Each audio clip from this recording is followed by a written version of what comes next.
What happens when a 10-year-old boy boards first class with a valid ticket, only to be told he doesn't belong? Is it a mistake or something far deeper? A simple flight turns into a public reckoning that no one on board will forget. Before we dive in, let us know. What time are you listening to this, and where are you? Drop a comment below. We'd love to hear from you. The airport was buzzing. It always was, but today it felt louder, more crowded somehow. Overhead, the announcements echoed off the high ceilings of O'Hare International, calling out final boarding for flights headed in every direction. People moved like currents, rushing, pausing, rerouting, with the practiced rhythm of travelers who'd done this dance too many times before. Jalen Carr stood still in the middle of it all, his fingers curled tightly around a printed boarding pass. He wore a light blue jacket zipped up to his chin, a small backpack strapped over both shoulders. He was 10 years old, and even though he tried to look calm, the shifting weight from one foot to the other and the way he kept glancing at signs above showed the truth. He was nervous. This wasn't just any flight. It was the first time he was flying alone. More than that, it was the first time he'd be sitting in first class. "Keep your chin up," his dad had said that morning, crouching down to zip up Jalen's backpack. "You have every right to be there. Don't let anyone make you feel otherwise." Jalen had nodded. He always nodded when his dad talked like that, firm, clear, like he knew things Jalen hadn't learned yet. But now, surrounded by a sea of briefcases, wheeled luggage, and expensive coats, those words felt a little shaky in his head.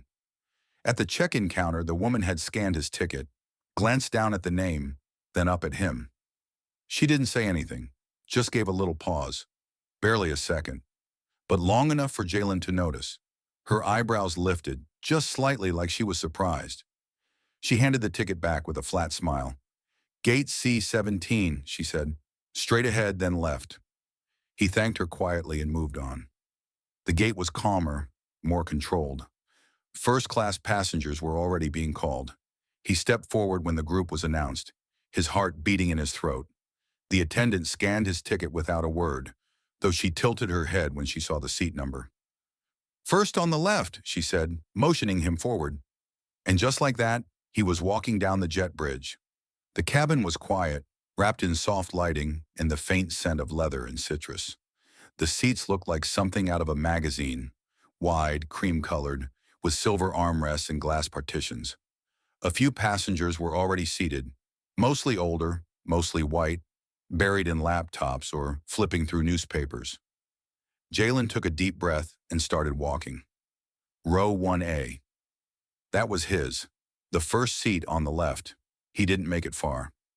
A woman in a navy blue skirt and pressed blazer stepped into the aisle, blocking his way. Her hair was pulled back into a tight blonde bun, and her name tag gleamed, Gwen. She gave him a once-over, then frowned. "Sweetheart, coach is back that way," she said, gesturing with a thumb behind her. Her voice was sharp, brisk, not mean exactly, but far from gentle. Jalen blinked. I have a ticket," he said, holding it out. Gwen didn't even glance at it. "I'm sure you do, but this is first class. Let's not cause any confusion for the crew, okay? Head on back now."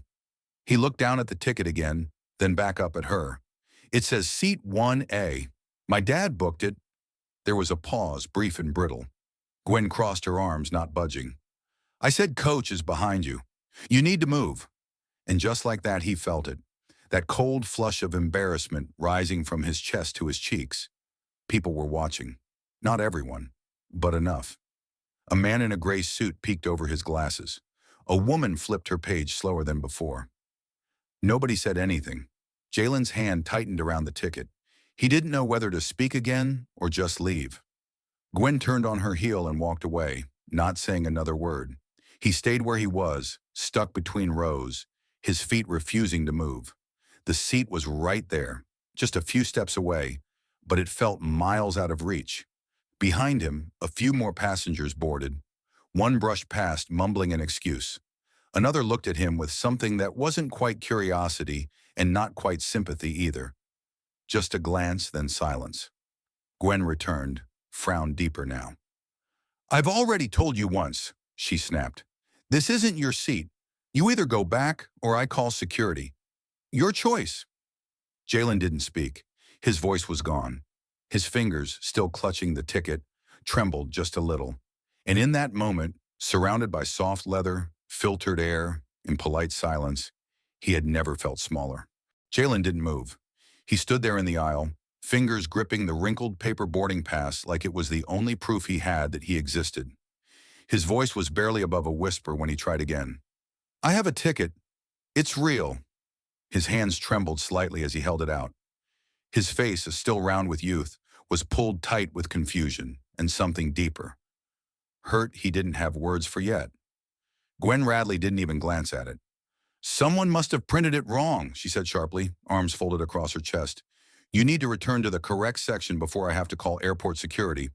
The way she said it, calm, matter of fact, but coded in assumption, made it worse.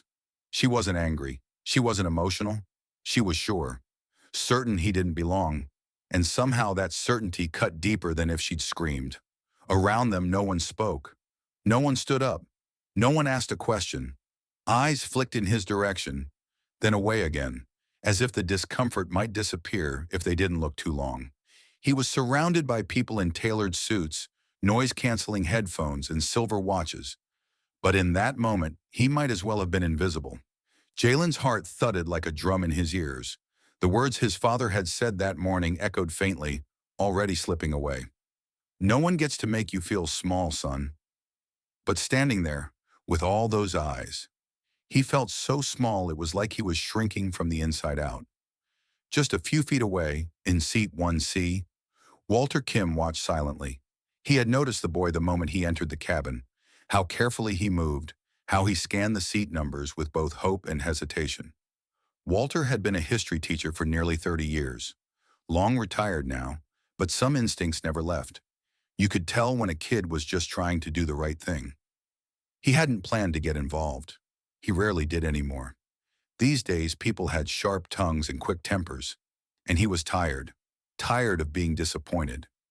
But something about the boy's face tugged at him, the kind of sadness that doesn't come from misbehavior. It comes from being misunderstood, misjudged. Walter leaned slightly forward, eyes on Gwen.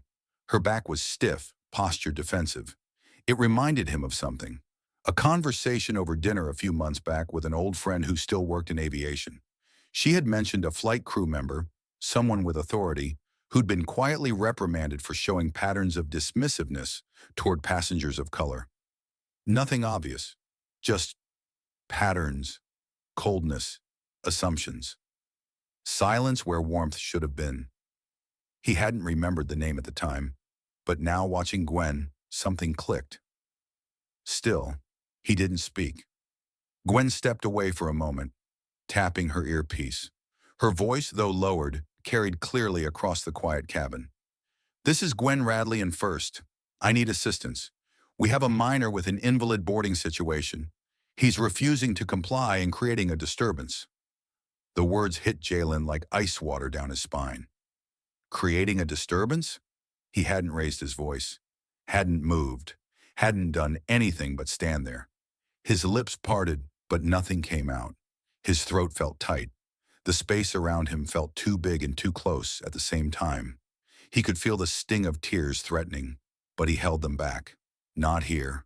Not now. If he cried, they'd think he was the problem. One man rustled his newspaper. Another cleared his throat. A woman 3 rows back looked up briefly, then shifted in her seat. The silence was worse than the words. He stared down at his ticket again. Maybe it was fake. Maybe someone had made a mistake. Maybe it was his fault. His fingers tightened around the edge of the paper. Walter hadn't stopped watching. His jaw tightened. His breath slowed. He remembered standing in front of classrooms full of teenagers, telling them about justice, about courage, about standing up when it mattered. He'd said those words so many times, believed them even.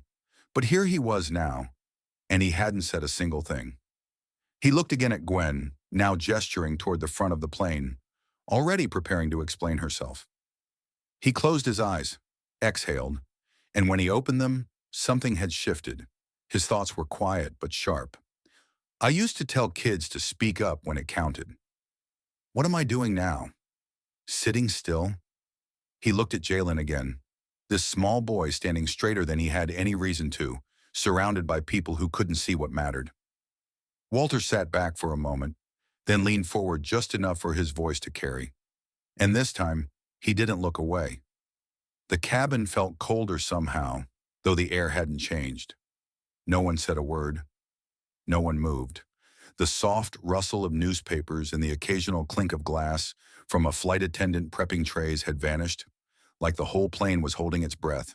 Jalen stayed where he was, still standing between the rows, gripping the boarding pass like it might fall apart if he loosened his hand.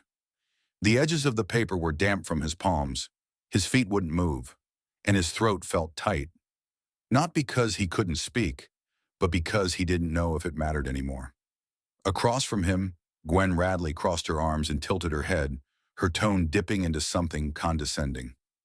"You can explain it to security," she said. "They'll help you get to the right place."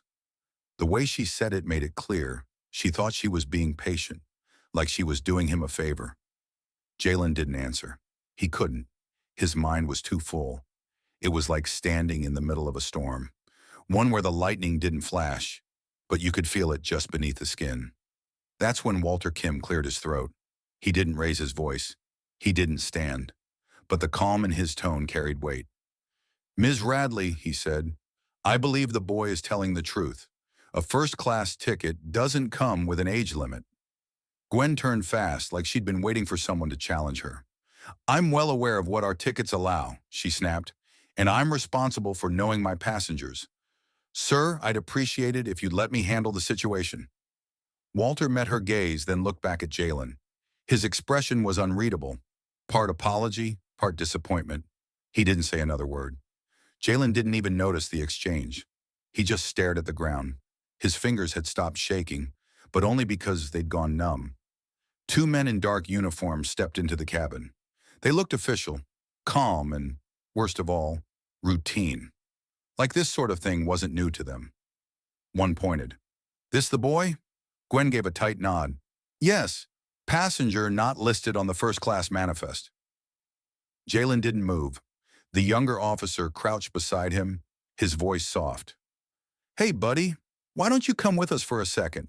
We're just going to check a few things, all right?" Jalen looked up, eyes dull. He didn't argue, didn't speak, just nodded, almost mechanically, and followed them down the aisle. He didn't even turn back. Walter watched him go, jaw clenched. A woman across the aisle shook her head slightly, a hand near her mouth, but she said nothing. No one did. Walter leaned back, but his shoulders stayed tense. He whispered under his breath, not really meaning for anyone to hear. "If a child can be marched out like that while we all sit here, what are we even doing?" The plane stayed quiet. In the back of his mind, Jalen kept asking himself the same question, over and over. If I had a real ticket, why didn't anyone believe me? He didn't cry, not out loud, but something inside him cracked, not from the embarrassment. That would fade. It was the doubt, the small, sharp one that creeps in when people treat you like you don't belong. He didn't know yet how much those moments could shape a person. He only knew that this one hurt. Meanwhile, Gwen returned to her station, brushing invisible dust from her blazer and checking the cabin with a practiced eye. She didn't look smug. She looked satisfied, like a job had been done properly. She opened a notepad and made a note. Disruption resolved. Child removed. First class secure. She started walking toward her seat when the chime rang through her earpiece. She stopped, adjusted her earpiece. "Say again?" The voice came through steady. "Hold departure. Immediate freeze on all clearance. There's a request for direct cabin review. Senior shareholder en route." Gwen blinked. Shareholder? She turned, eyes narrowing. Something in her gut shifted. She didn't like surprises, especially ones that came from above her pay grade. Back in the waiting area, Jalen sat between the two security officers, quiet, small, forgotten. No one said anything, but the ground had already started to move. Maurice Carr stepped off the private shuttle onto the tarmac at O'Hare, rolling a small silver suitcase behind him. He wore a light gray suit, crisp and unwrinkled despite the early morning flight, and held a phone to his ear, listening intently. The air smelled like jet fuel and concrete. Familiar scents, but today they sat heavier than usual. A young assistant in a navy blazer hurried toward him, breath short and face pale. "Mr. Carr, sir, there's an issue on Flight 448. That's your son's flight." Maurice didn't stop walking. He kept moving toward the terminal, voice even. "What kind of issue?" The assistant hesitated, then blurted, "There was a misunderstanding. A crew member questioned your son's seating. They removed him from first class. He's currently waiting in a security lounge." Maurice stopped. Just outside the glass doors, his hand tightened around the handle of his suitcase.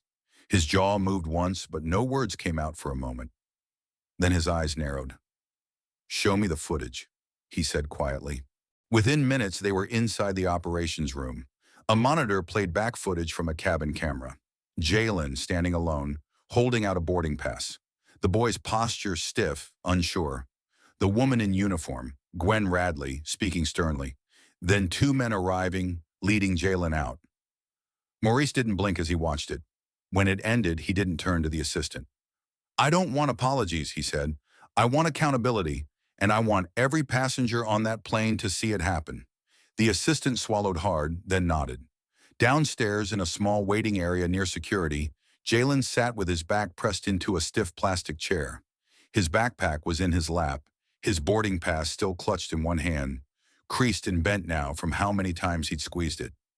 A kind-faced guard had given him a small bottle of water and a wrapped granola bar, which lay untouched beside him.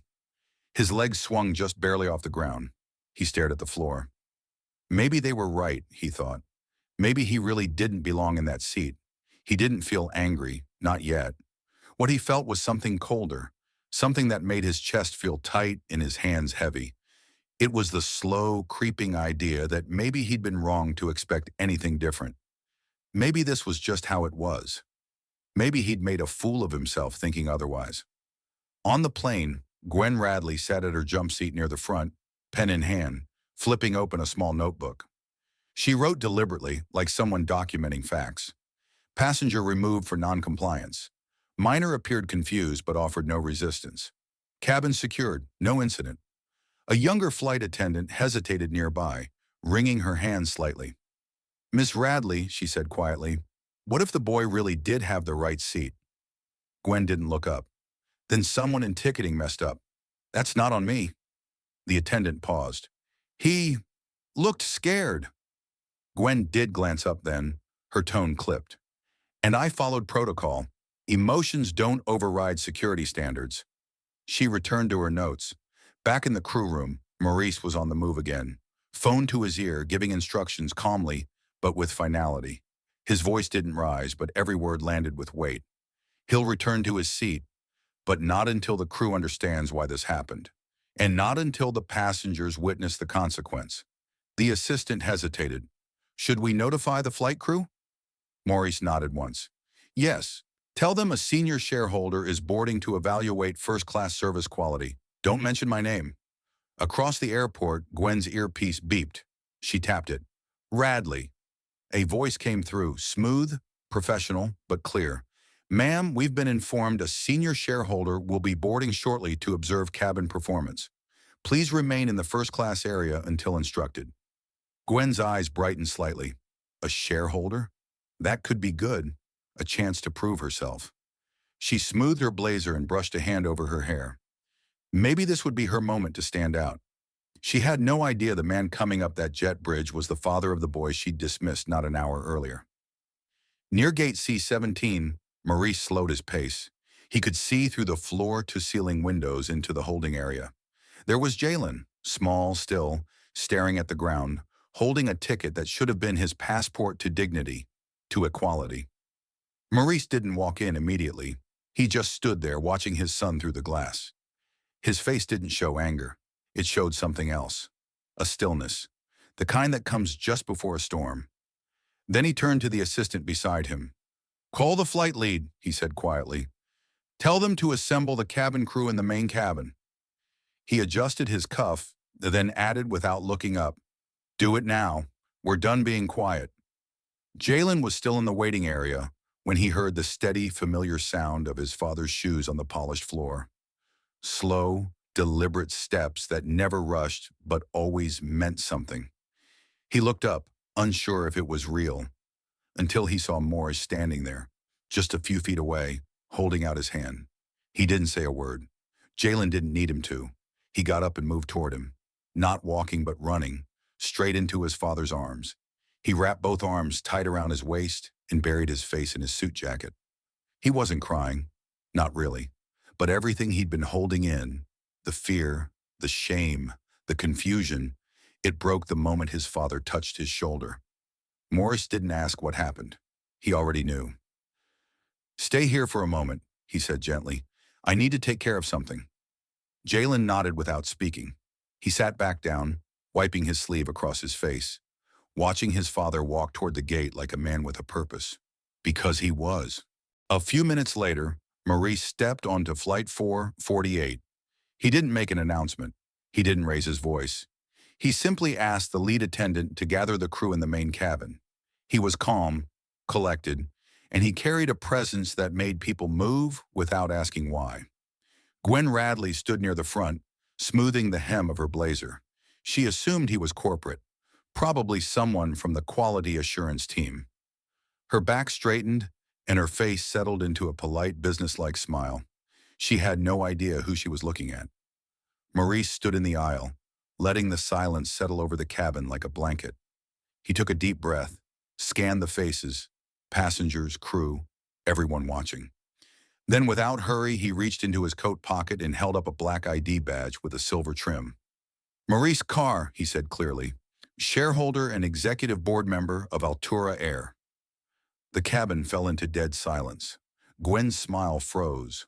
Her eyes flicked from the badge to his face, then to the rest of the crew, looking for some kind of cue, but none came. She took half a step back, her expression cracking. Maurice took one more step forward, standing almost exactly where Jalen had been just an hour earlier. 15 minutes ago," he said, voice calm but carrying weight, "you ordered a young boy, my son, removed from this cabin, not because of his actions, not because of his boarding pass, but because of what you assumed by looking at him." Gwen opened her mouth. "Sir, I wasn't sure. I thought—" "You didn't ask," Maurice said, his voice still steady. "You didn't check. You didn't verify. You looked at him and decided he didn't belong. And you were wrong." No one moved. A man in a business suit shifted uncomfortably in his seat. A woman near the front looked down at her folded hands. Walter Kim sat frozen in seat 1C. He looked at Gwen, then away, then back again. His face tightened, and after a long pause, he gave a small shake of the head, more to himself than anyone else. A woman further down the aisle whispered softly to the person beside her, "I feel awful. I saw the whole thing and didn't say a word." Morris turned to face the crew. "I want every detail of this incident recorded," he said, "not to punish someone, but to show why it happened. Because it keeps happening." He paused, then spoke slowly. "We don't serve a type of person in first class. We serve people. Full stop. No child should be made to feel like an intruder in a seat their family paid for." He let that hang in the air. Then he turned back to Gwen. His eyes didn't waver. "Effective immediately," he said, "Ms. Gwen Radley is suspended from all duties pending internal review. She will leave the aircraft now, and my son will return to his rightful seat, 1A, with the same courtesy and respect offered to any other guest." Gwen didn't move. Her lips parted, but no sound came out. She looked around, searching for support, but found none. Even the younger flight attendants wouldn't meet her gaze. Her hands clenched and she stepped aside. The cabin remained still. Then slowly, quietly, a few hands came together in polite applause. It wasn't loud. It wasn't forced. Just a few people, acknowledging what needed to be acknowledged. Maurice said nothing more. He simply nodded once and turned back toward the gate. His son was waiting. Jalen stood just outside the cabin door, ticket still clutched in his hand like a leaf that had survived a storm. It was bent, soft at the corners, like it had been through something, and so had he. His father was beside him, calm and still, waiting. Morris leaned down slightly so they were eye to eye. "You want to go back in?" Jalen glanced toward the open door. He could see the seats, the same ones that had once felt exciting, almost magical. Now they looked different, heavy, exposed, like a place you had to fight to deserve. He swallowed hard. They don't want me there. Maurice didn't argue. He just sat back on his heels and said, "You don't sit in that seat because they want you there. You sit in it because you earned it, because it's yours." He didn't push further. The choice was his son's. Inside, the atmosphere had shifted. Gwen Radley stood near the front, her arms tight across her chest. She hadn't been escorted out yet, but it was clear she wasn't staying. The flight supervisor was nearby, clipboard in hand, avoiding eye contact. Gwen turned toward a younger flight attendant, voice low but brittle. "You really think this is fair? Everything's politics now. I did what I thought was right. I'm not the villain here." The attendant didn't answer. Another crew member passed by her without a word. Gwen's eyes scanned the cabin. All those people she used to lead, people who used to follow her instructions without question. Now not one of them looked her in the eye. In that silence, Gwen realized something she hadn't before. It wasn't just the job she was losing. It was the respect that came with it. Back at the gate, Jalen was still quiet. Then out of nowhere, Walter Kim appeared beside him. The older man looked a little out of place, holding his briefcase like he wasn't sure what to do with it. He bent down slightly and rested a hand gently on Jalen's back. "You don't have to forgive anyone," Walter said softly. "But if you walk back in there, you'll be doing something not many adults have the courage to do." Jalen looked up at him. There was something different in the man's face now. Something honest. Like he wasn't just talking to a child, but to someone who mattered. And just like that, Jalen stood up. He didn't ask permission, didn't wait for a cue. He took one slow step, then another. The walkway stretched out in front of him like a path he had to choose. And he did. Inside the cabin, everything went quiet as he reappeared. No one spoke, but every head turned. He walked straight down the aisle, not meeting anyone's eyes. Not because he was scared, but because he was focused. He reached seat 1A. He sat down, adjusted the belt, looked up, and didn't flinch. Not once. This time it wasn't about proving anything. It wasn't defiance. It wasn't bravado. It was clarity. Jalen knew now what belonging really meant. It wasn't something handed to you. It was something you claimed. At the front of the plane, Gwen was finally approached by two internal security officers. One of them whispered something to her. She nodded stiffly, gathered her things, and turned to leave. No one clapped. No one thanked her.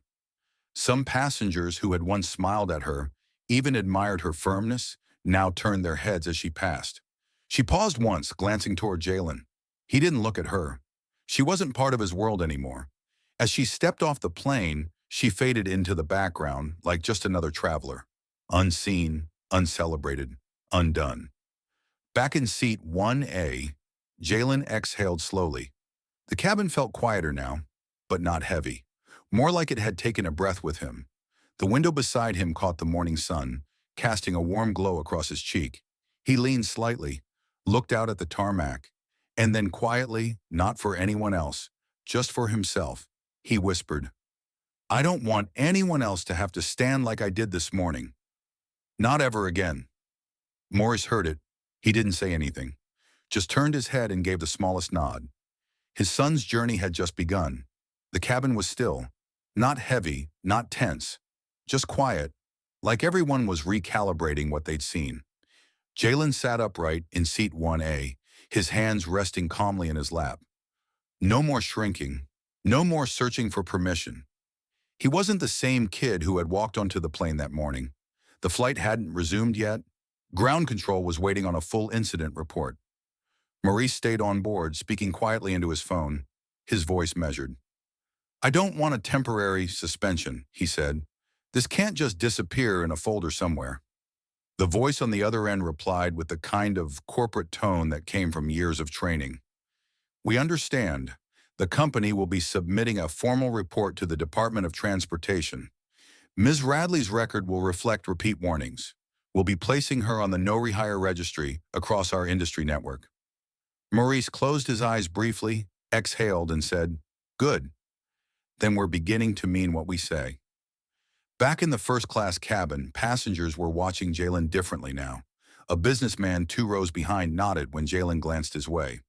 A woman in a tan coat leaned over and offered a soft, "Glad you're here, sweetheart." No one tried to make it grand, just quiet affirmations. One of the younger flight attendants, probably no older than 25, knelt beside Jalen and set a glass of orange juice on the tray. "You coming back took guts," she said with a small smile. "Thank you for that." Jalen gave a shy smile back, murmured a thank you, and looked out the window again. Elsewhere in the terminal, Gwen Radley sat across from a calm-faced representative from Human Resources. They weren't in a private room, no doors to close. Just a table near gate C21, away from the main traffic, but open enough that every sigh and shift in her seat felt exposed. "This is ridiculous," Gwen muttered, folding her arms. "One kid with a ticket. You're telling me my entire career goes down the drain for that?" The HR rep looked at her with a kind of practiced patience, the kind used when someone's already said too much but won't stop anyway. "No, Gwen," she said plainly. "It wasn't the boy. It was the way you handled him, and the pattern that's come before this. We've talked about similar complaints. You've been warned." Gwen's lips pressed tight. "And now," the rep continued, "the world saw it. So did your team. That's the part you can't undo." Back on the plane, time passed slowly. Eventually, the engines hummed to life.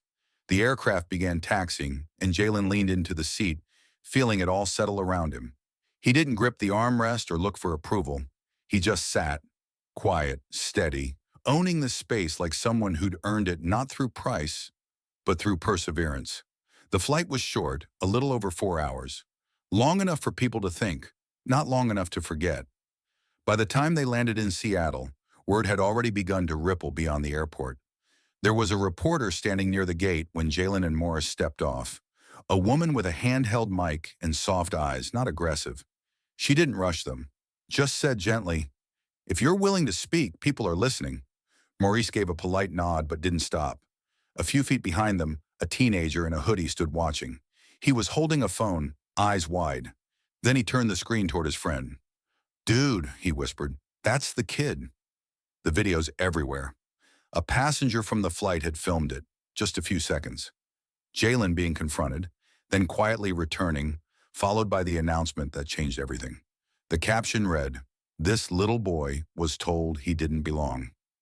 20 minutes later, he owned the seat. The clip had gone viral before the plane even touched down. The internet exploded. People shared it with captions like, "Grace under pressure." His silence said more than 100 voices. This is what dignity looks like. Maurice didn't speak to the press right away, but the pressure grew. That evening, the airline held a small press briefing.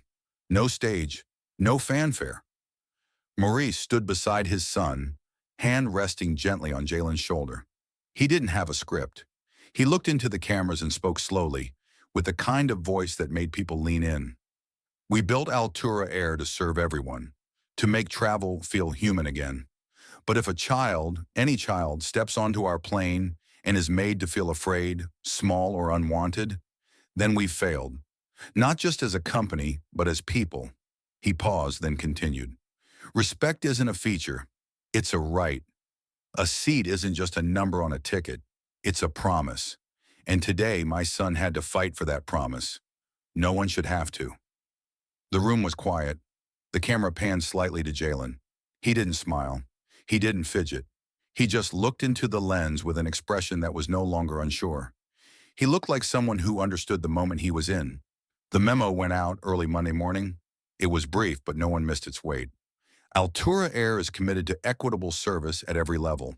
Effective immediately, all crew and staff will undergo new bias and ethics training within the next 90 days.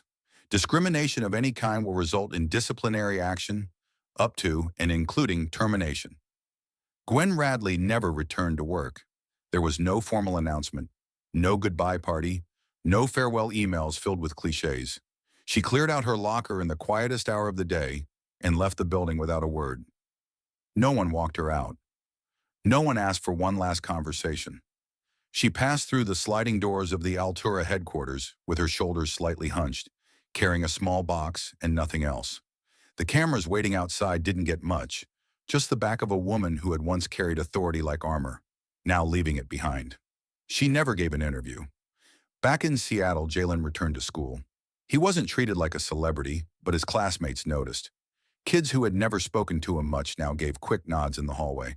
Some said things quietly like, "Hey man, that was cool," or "My mom showed me your video." It wasn't loud attention, but it wasn't silence either.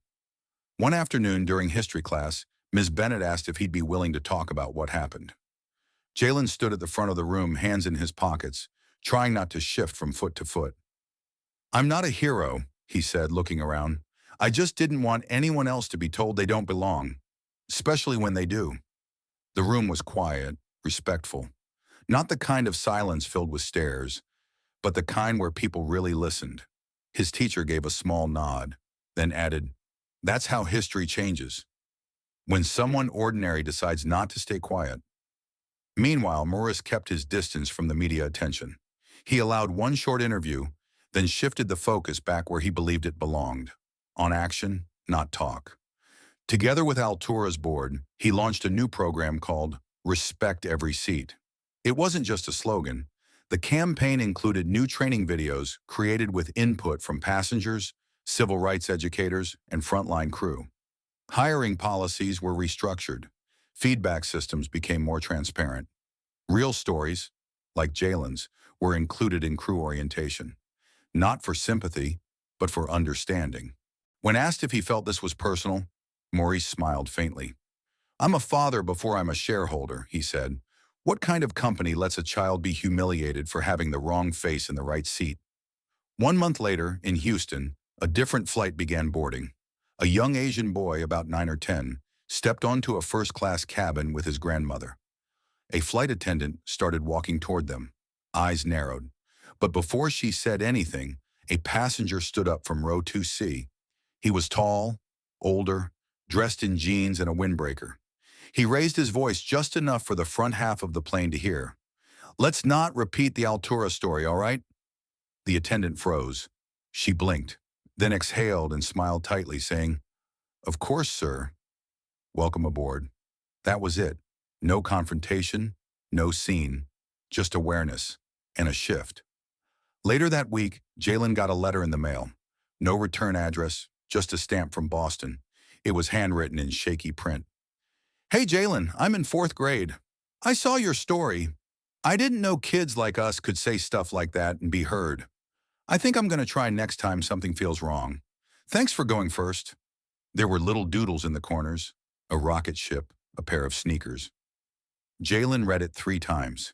He didn't show it to anyone, not even his dad. But he folded it carefully and placed it in the drawer next to his bed. That night, the city lights of Seattle blinked through the window like tiny stars. Jalen sat beside Maurice on the couch, both of them quiet, the TV on mute. Outside, car lights moved like slow fireflies. Maurice looked over, then placed a steady hand on his son's shoulder. "You did something most adults struggle to do," he said. "You stood up when it was easier to sit still, and you didn't lower your head." Jalen didn't answer right away. He just looked out the window a moment longer, then gave a small nod. Inside, something had shifted. Something had started to grow. What does it really mean to belong? Sometimes it's not about the seat itself, but the courage to claim it, even when others say you shouldn't. Jalen's story reminds us that dignity isn't granted. It's defended, often in silence, often by the youngest among us. What would you have done if you were there? If this story moved you, don't forget to subscribe and stay with us for more powerful stories that matter.